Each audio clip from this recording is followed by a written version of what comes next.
निर्वाचन फलाफल आसवा पूर्व उछुड़ा share market 2000 point बढ़ी 76,738 पहुंचला सेंसेक्स सेहीपरि 650 पॉइंट वृद्धि पाई 23,338 निफ्टी।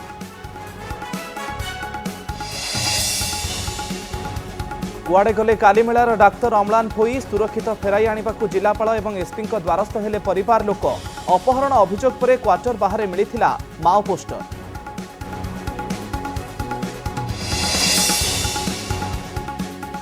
काली आसिबो निर्वाचन फलाफल 168टी गणति केन्द्र में हेबो भोट गणति। निर्वाचन फलाफल घोषणा को नहीं ओडिशा पुलिस प्रस्तुति सजग रहिबा सह परिस्थिति उपरे कड़ा नजर रखिबाकू डीजी अरुण षडंगी निर्देश।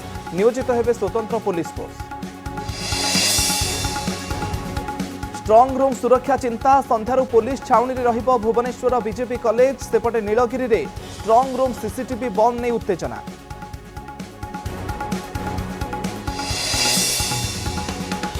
चर्चा प्रधानमंत्री नरेंद्र मोदी आलेख्य कन्याकुमारी में साधना को नहीं बखाणिले निज अनुभूति।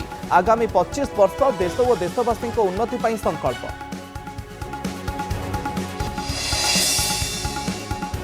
एवं निर्वाचन सरिबा परे ग्राहकों पिठिरे महंगा माड़ लिटर पिछा 2 टंका बढ़िला अमूल क्षीर दर। टोल टैक्स वृद्धि कला national highway authority of India. आज नुआ दर लागू।